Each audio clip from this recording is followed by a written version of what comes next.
Hello guys, welcome to our YouTube channel study with M. आज मैं आप सभी के लिए काफ़ी इंपॉर्टेंट क्लास लेके आई हूँ। तो देखिए, आज की इस क्लास में हम जीके जीएस एंड उत्तराखंड के मोस्ट इंपॉर्टेंट क्वेश्चंस डिस्कस करेंगे, जो कि आपके आगामी वीडियो एग्जाम के लिए काफ़ी हेल्पफुल रहने वाले हैं। तो आप सभी लोग हमारी इस क्लास में स्टार्टिंग से लेकर एंड तक बने रहें। तो चलिए, आज की इस क्लास को हम स्टार्ट करते हैं। स्टार्ट करने से पहले जिन लोगों ने अभी तक हमारे YouTube channel study with M को सब्सक्राइब नहीं किया है, वो सब्सक्राइब कर लें। साथ ही साथ बगल में जो बेल आइकन दिख रहा है, इसे भी प्रेस कर लें, ताकि हम कोई भी वीडियो डालते हैं तो उसका नोटिफिकेशन आपके पास जल्द से जल्द पहुंच जाए। आप सभी लोग हमारे टेलीग्राम चैनल को भी ज्वाइन कर सकते हैं। ये भी स्टडी विद एम के नाम से ही बना हुआ है और टेलीग्राम चैनल पर रात को 8 बजे क्विज का भी आयोजन किया जाता है। काफ़ी इंपॉर्टेंट क्वेश्चन आपको क्विज के रूप में दिए जा रहे हैं, तो आप कोई ज्वाइन कर सकते हैं।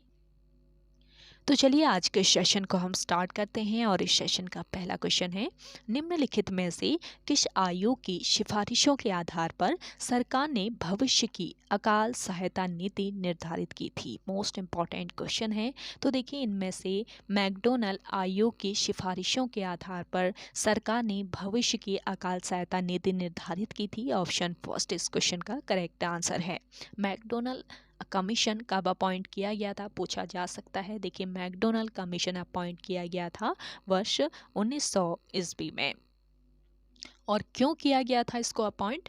देखिए, आर्थिक सुधारों के अंतर्गत कर्जन ने 1899 1900 ईस्वी में पड़े अकाल व सूखे की स्थिति के विश्लेषण के लिए सर एंटनी मैकडोनल्ड की अध्यक्षता में एक अकाल आयोग की नियुक्ति की थी। इसी को ही कहा जाता है मैकडोनल्ड आयोग। क्यों की थी?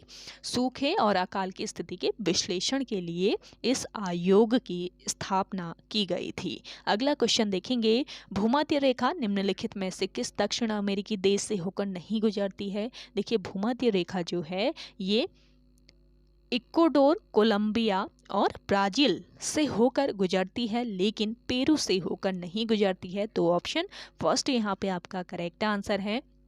भूमध्य रेखा पृथ्वी की सतह पर उत्तरी ध्रुव एवं दक्षिणी ध्रुव से समान दूरी पर स्थित एक काल्पनिक रेखा है और यह रेखा पृथ्वी को उत्तरी और दक्षिणी गोलार्ध में विभाजित करती है। अगला क्वेश्चन देखेंगे, निम्नलिखित में से सही विकल्प का चयन कीजिए। तो देखिए, आपको वन साइड हड़प्पा स्थल दिए गए हैं, सेकंड साइड आपको संबंधित नदी दी गई है। तो कौन से स्थल से कौन सी नदी संबंधित है ये बताना है। तो देखिए, चन्नू दड़ो की बात करें तो चन्नू दड़ो जो हड़प्पा कालीन स्थल है, इससे संबंधित है। सिंधु नदी धौलावीरा से संबंधित है। लूनी नदी रोपड़ से संबंधित है। आपकी कौन सी नदी? सतलज नदी। लोथल से संबंधित है भोगवा नदी। तो यहाँ पे सही विकल्प का चयन कर लेना है। सही विकल्प है आपका लोथल भोगवा नदी, यानी कि ऑप्शन फोर्थ बिल्कुल करेक्ट आंसर है। नेक्स्ट क्वेश्चन देखेंगे, निम्नलिखित में से किस पूर्वोत्तर राज्य में राष्ट्रीय राजमार्गों की लंबाई सबसे अधिक है? तो देखिए, सभी पूर्वोत्तर राज्यों में राष्ट्रीय राजमार्ग की लंबाई की अगर हम बात करते हैं, देखिए मणिपुर राज्य में राष्ट्रीय राजमार्ग की लंबाई है 1750 किलोमीटर। मेघालय में है 1155 किलोमीटर। मिजोरम में राष्ट्रीय राजमार्ग की लंबाई है 1422 किलोमीटर, जबकि नागालैंड में राष्ट्रीय राजमार्ग की लंबाई है 1547.7 किलोमीटर। तो यहाँ पे किस पूर्वोत्तर राज्य में राष्ट्रीय राजमार्ग की लंबाई सबसे अधिक है ये बताना है। तो देख लीजिए, सबसे अधिक कहाँ पे है? मणिपुर राज्य में है। तो मैक्सिमम लेंथ है मणिपुर राज्य में। ऑप्शन फर्स्ट यहाँ पे आपका बिल्कुल करेक्ट आंसर हो जाएगा। नेक्स्ट क्वेश्चन देखेंगे, निम्नलिखित में से गलत विकल्प का चयन करें। तो देखिए, यहाँ पे गलत विकल्प का चयन करना है। एक साइड में आपको राज्य दिखेंगे, सेकंड साइड में जनजातीय महोत्सव दिए गए हैं। तो कौन से राज्य में कौन सा जनजातीय महोत्सव नहीं मनाया जाता है, यहाँ पे ये गलत विकल्प का चयन कर लेना है। यहाँ पे कौन सा विकल्प आपको गलत दिया गया है, इसका चयन करना है। तो देखिए तमिलनाडु की बात करें तो यहाँ पे पोंगल महोत्सव मनाया जाता है, बिल्कुल सही है। मिजोरम में चापचारकुट महोत्सव मनाया जाता है। ध्यान रखिएगा पोंगल महोत्सव किस राज्य से संबंधित है, इस तरीके से भी पूछा जा सकता है, या फिर आपसे पूछ लिया जाए गोची महोत्सव किस राज्य में मनाया जाता है, तो पता रहना चाहिए आप सभी को। मिजोरम में आपका चापचारकुट मनाया जाता है, हिमाचल प्रदेश में गोची महोत्सव मनाया जाता है, नागालैंड में आपका नुकाहाई महोत्सव नहीं मनाया जाता है। देखिए नुकाहाई महोत्सव जो है ये कहाँ पर मनाया जाता है, नुकाहाई महोत्सव आपके ओडिशा में मनाया जाता है। तो ओडिशा राज्य का ये महोत्सव है, ये नागालैंड में नहीं मनाया जाता है। तो यहाँ पे गलत विकल्प बताना था, तो ऑप्शन 4 तो यहाँ पे आपका बिल्कुल करेक्ट आंसर हो जाएगा इस क्वेश्चन का। चलिए नेक्स्ट क्वेश्चन देखेंगे। निम्नलिखित में से कौन सा राज्य बांग्लादेश की सीमा को स्पर्श नहीं करता। देखिए बांग्लादेश की सीमा को स्पर्श कौन कौन से राज्य करते हैं, सबसे पहले ये बता दूं। देखिए पहला राज्य है पश्चिम बंगाल राज्य, जो कि बांग्लादेश की सीमा को स्पर्श करता है। दूसरा राज्य है मेघालय राज्य, जो कि बांग्लादेश की सीमा को स्पर्श करता है। तीसरा है आपका मिजोरम, जो कि बांग्लादेश की सीमा को स्पर्श करता है। त्रिपुरा करता है, इसके अलावा असम भी करता है। अब देख लीजिए इनमें से कौन सा नहीं करता है। इनमें से सिक्किम राज्य जो है ये बांग्लादेश की सीमा को स्पर्श नहीं करता है। बाकी पश्चिम बंगाल, मेघालय, मिजोरम, त्रिपुरा और असम ये सभी बांग्लादेश की सीमा को स्पर्श करते हैं। सेकंड पार्ट है इसका, निम्नलिखित में से कौन सा राज्य चीन की सीमा को स्पर्श नहीं करता है। तो देखिए कौन सा राज्य है जो चीन की सीमा को स्पर्श करता है। देखिए चीन की सीमा को स्पर्श करने वाले राज्य कौन कौन से हैं। हिमाचल प्रदेश राज्य है आपका, इसके अलावा उत्तराखंड है, सिक्किम राज्य है, सिक्किम भी करता है, इसके अलावा अरुणाचल प्रदेश जो है, अरुणाचल प्रदेश भी आपके चीन की सीमा को स्पर्श करता है। लद्दाख भी करता है, लेकिन इनमें से असम नहीं करता है, ये आपको याद रखना है। असम जो है ये चीन की सीमा को स्पर्श नहीं करता है। तो कौन से नहीं करते हैं ये बताना था। बांग्लादेश की सीमा को स्पर्श नहीं करता है सिक्किम, और चीन की सीमा को स्पर्श नहीं करता है असम। तो यहाँ पे आपका ऑप्शन 3 बिल्कुल करेक्ट आंसर हो जाएगा। नेक्स्ट क्वेश्चन देखेंगे, धन शोधन निवारण अधिनियम कब लागू किया गया था। देखिए धन शोधन निवारण अधिनियम जो है ये लागू किया गया था वर्ष 2002 में। धन शोधन निवारण अधिनियम का उद्देश्य क्या था। देखिए इस अधिनियम का उद्देश्य काले धन को सफ़ेद करने से रोकना था, और इसमें धन शोधन से प्राप्त धन को राजसात यानी कि जब्त करने का प्रावधान किया गया है। और यह अधिनियम कब से प्रभावी हुआ था। देखिए 1 जुलाई 2005 से यह अधिनियम प्रभावी हुआ था। और बात करते हैं सेकंड पार्ट की, सरकारी प्रतिभूति अधिनियम कब लागू किया गया था। ये भी आपका इम्पॉर्टेंट क्वेश्चन है। सरकारी प्रतिभूति अधिनियम वर्ष 2006 में लागू किया गया था। तो आपका वर्ष 2002 और 2006, तो यहाँ पे आपका करेक्ट आंसर हो जाएगा ऑप्शन 4। चलिए अगला क्वेश्चन देखते हैं, सर्वेंट ऑफ इंडिया सोसाइटी की स्थापना कहाँ की गई थी। देखिए सर्वेंट ऑफ इंडिया सोसाइटी जो है इसकी स्थापना कहाँ पर, बम्बई यानी मुंबई में इसकी स्थापना की गई थी। मुंबई को पहले बम्बई बोला जाता था, आप सभी को ही पता होगा। सर्वेंट ऑफ इंडिया सोसाइटी की स्थापना कब की गई थी पूछ लिया जाए तो वर्ष 1905, आप सभी लोग याद रखेंगे वर्ष 1905 ईस्वी में बम्बई ऑफ इंडिया सोसाइटी की स्थापना गोपाल कृष्ण गोखले ने की थी मुंबई में। अगला क्वेश्चन देखेंगे, निम्नलिखित में से किसने ईस्ट इंडिया एसोसिएशन की स्थापना की थी। देखिए ईस्ट इंडिया एसोसिएशन की स्थापना की गई दादा भाई नौरोजी के द्वारा। कब की गई थी, वर्ष 1866 ईस्वी में लंदन में। कहाँ पर की गई थी ये भी पता रहना चाहिए, लंदन में दादा भाई नौरोजी द्वारा इसकी स्थापना की गई। ईस्ट इंडिया एसोसिएशन भारत से संबंधित मामले के लिए लंदन में एक स्थित संगठन है। इसके सदस्य कौन थे, देखिए इसके सदस्य भारतीय और सेवानिवृत्त ब्रिटिश अधिकारी थे। नेक्स्ट क्वेश्चन है आपका, निम्नलिखित में से सही विकल्प का चयन कीजिए। ये भी आपका काफ़ी महत्वपूर्ण क्वेश्चन है। तो देखिए सही विकल्प इनमें से बताना है। कवाल टाइगर रिजर्व आपके कहाँ पर आंध्र प्रदेश में नहीं है, तेलंगाना में है। तो ये आपका गलत हो गया यहाँ पे सतकोशिया। इसके अलावा सतकोशिया की बात करें तो ये कहाँ पे, ओडिशा में है। बिल्कुल सही है। दंपा टाइगर रिजर्व आपका असम में नहीं है, कहाँ पे है, मिजोरम में है। मिजोरम में आपका दंपा टाइगर रिजर्व है। बोर टाइगर रिजर्व है आपके मध्य प्रदेश में नहीं है, महाराष्ट्र में है। तो यहाँ पे आपका गलत विकल्प कौन कौन सा, सही विकल्प का चयन कर लेना है। गलत तो हो गया आपके तेलंगाना, मिजोरम और महाराष्ट्र। ये जो 3 ऑप्शन हैं ये आपके गलत हैं। सही है आपका सतकोशिया टाइगर रिजर्व, ओडिशा। यहाँ पे ऑप्शन सेकंड बिल्कुल राइट आंसर हो जाएगा। कवाल टाइगर रिजर्व की अगर हम बात करते हैं, इसकी स्थापना कब हुई, वर्ष 1965 ईस्वी में इसकी स्थापना होती है कवाल टाइगर रिजर्व की। इसे वन्य जीव संरक्षण अधिनियम 1972 के तहत संरक्षित क्षेत्र घोषित किया गया और भारत सरकार ने वर्ष 2012 में कवाल वन्य अभ्यारण्य को टाइगर रिजर्व घोषित किया। ये आपको याद रखना है, भारत सरकार द्वारा वर्ष 2012 में कवाल वन्यजीव अभ्यारण्य को टाइगर रिजर्व घोषित किया गया। और दंपा टाइगर रिजर्व की अगर हम बात करते हैं, दंपा टाइगर रिजर्व इसकी स्थापना वर्ष 1985 ईस्वी में हुई थी। इसे वर्ष 1994 में एक बाघ आरक्षित क्षेत्र घोषित किया गया।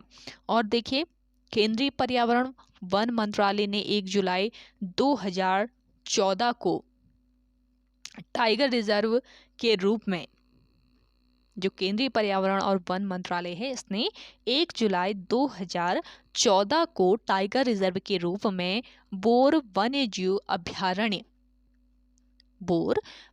अभ्यारण्य को अधिसूचित किया। और यह वन्यजीव अभ्यारण्य भारत का कौन सा, 47वां टाइगर रिजर्व बना। ये ध्यान रखेंगे, बोर टाइगर रिजर्व जो बना ये 47वां टाइगर रिजर्व बना भारत का। चलिए अगला क्वेश्चन देखते हैं। केंद्रीय ग्रामीण स्वच्छता कार्यक्रम कब शुरू किया गया था, मोस्ट इंपॉर्टेंट है। केंद्रीय ग्रामीण स्वच्छता कार्यक्रम की शुरुआत की गई थी कब, 1986 में केंद्रीय ग्रामीण स्वच्छता कार्यक्रम शुरू किया गया था।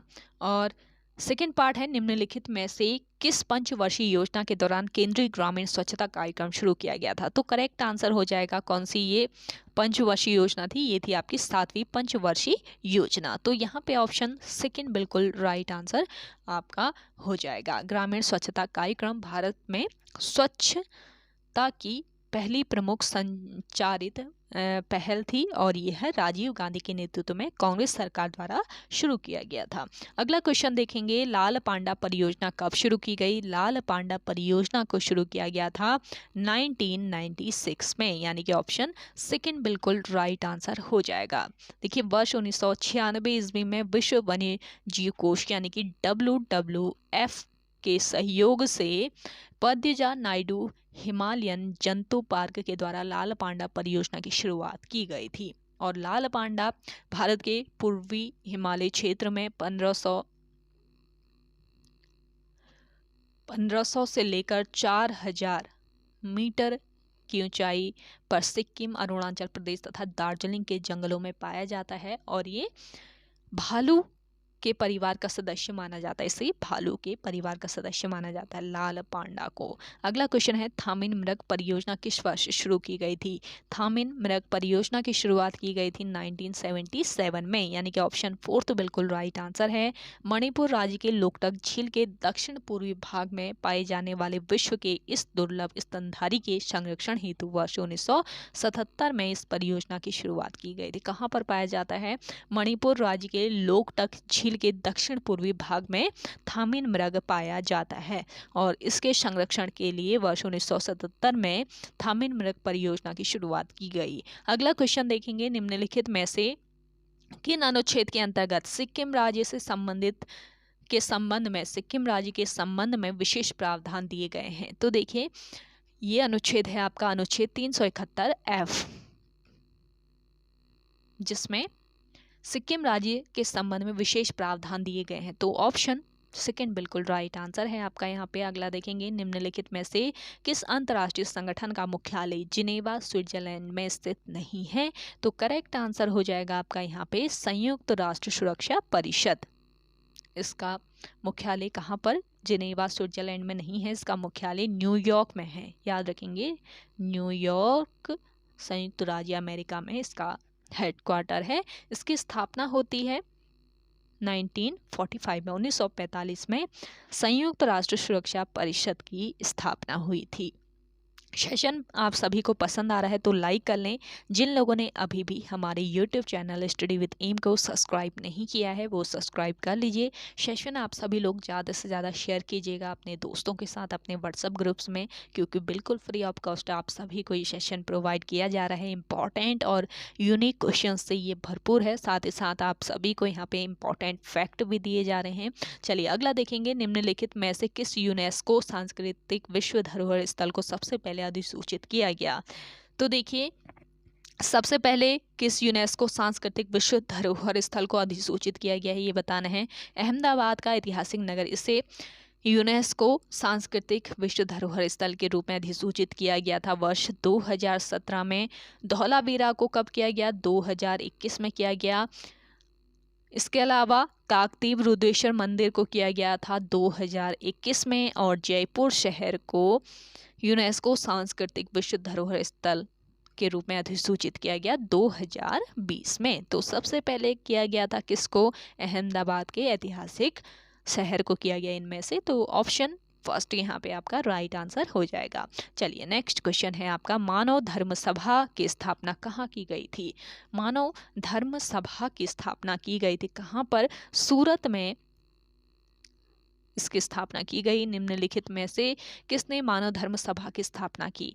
तो मानव धर्म सभा की स्थापना की थी मेहताजी दुर्गा राम ने। तो सूरत और मेहताजी दुर्गा राम, यानी कि ऑप्शन थर्ड यहाँ पे आपका बिल्कुल राइट आंसर हो जाएगा। मानव धर्म सभा की स्थापना 1844 को की गई थी। कहाँ पर? सूरत में इसकी स्थापना हुई थी। मानव धर्म सभा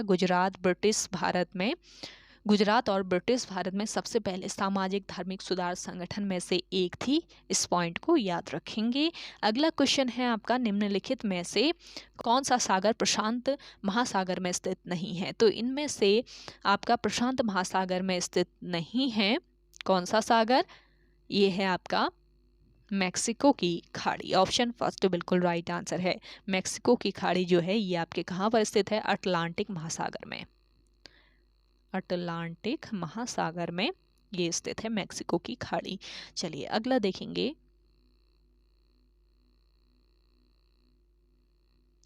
निम्नलिखित में से किस राज्य या केंद्र शासित प्रदेश की तट रेखा की लंबाई सबसे कम है? तो देखिए किस राज्य या केंद्र शासित प्रदेश की तट रेखा की लंबाई सबसे कम है ये बतानी है। तो यहाँ पे तट रेखा की सबसे पहले लंबाई की अगर हम बात कर लेते हैं सभी राज्य और केंद्र शासित प्रदेश की, दिए गए ऑप्शंस में से लक्षद्वीप की है कितनी? 132 किलोमीटर। गोवा की है 101 किलोमीटर, किसी की भी पूछ ली जाए आपको पता रहना चाहिए। पुडुचेरी की है 47 किलोमीटर। दमन और दीव की है कितनी? 42.5 किलोमीटर। तो इनमें से किस राज्य और केंद्र शासित प्रदेश की तट रेखा की लंबाई सबसे कम है? सबसे कम है किसकी? दमन और दीव की। ऑप्शन फोर्थ बिल्कुल करेक्ट आंसर यहाँ पे आपका हो जाएगा। चलिए अगला देखेंगे, उत्तराखंड में वन अधिकार कानून कब लाया गया था? Most important question. उत्तराखंड में वन अधिकार कानून लाया गया था आपके वर्ष 2006 में। नेक्स्ट पार्ट है इसका, उत्तराखंड वन नीति को कब संशोधित किया गया था? उत्तराखंड वन नीति को संशोधित किया गया था वर्ष 2004 में। तो वर्ष 2006 और 2004 यानी कि ऑप्शन फोर्थ यहाँ पे आपका बिल्कुल करेक्ट आंसर हो जाएगा। नेक्स्ट क्वेश्चन है, ग्वालदम का युद्ध कब लड़ा गया था? देखिए ग्वालदम का युद्ध आपके लड़ा गया था 1581 ईस्वी में। नेक्स्ट पार्ट है आपका, ग्वालदम का युद्ध बलभद्र शाह और निम्नलिखित में से किसके बीच लड़ा गया था? ग्वालदम का जो युद्ध था ये 1581 में बलभद्र शाह और रुद्रचंद के बीच लड़ा गया था। तो यहाँ पे आपका राइट आंसर हो जाएगा 1581 और रुद्रचंद, ऑप्शन सेकंड बिल्कुल राइट आंसर हो जाएगा। अगला देखेंगे, आर्थिक कार्यक्रम समिति का गठन कब किया गया? आर्थिक कार्यक्रम समिति का गठन किया गया था वर्ष 1947 में। निम्नलिखित में से कौन इसके अध्यक्ष थे? तो इसके अध्यक्ष थे पंडित जवाहरलाल नेहरू।